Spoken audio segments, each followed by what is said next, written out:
ಸಿದ್ದರಾಮಯ್ಯನವರು ಟ್ವಿಟರ್ನಲ್ಲಿ ಒಣ ಪೌರುಷ ತೋರಿಸ್ತಾ ಇರೋದನ್ನ ನಿಲ್ಲಿಸಿ ಅಂತ ಬಿಜೆಪಿ ಟ್ವೀಟ್ ಮಾಡಿದ್ದಾರೆ.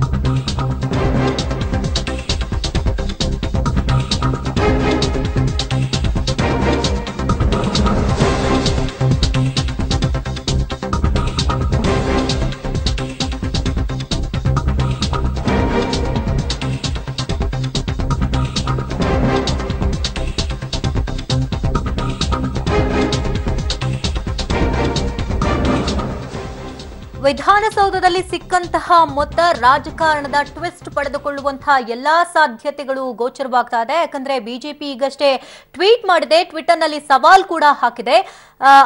ನಿಮ್ಮ ಆತ್ಮೀಯ ಸಚಿವ ಪುಟ್ಟರಂಗ ಶೆಟ್ಟಿ ಕಚೇರಿಯಲ್ಲಿ 25 ಲಕ್ಷ ಹಣ ಸಿಕ್ಕಿದೆ, ವಿಧಾನಸೌಧದಲ್ಲಿ ದಂಧೆಯನ್ನ ಶುರು ಮಾಡಿದ್ದೀರಿ, ಇದೇನಾ ನಿಮ್ಮ ಭ್ರಷ್ಟ ಮುಕ್ತ ಸರ್ಕಾರ ಅಂತ ಪ್ರಶ್ನೆ ಕೂಡ ಮಾಡಿದ್ದಾರೆ.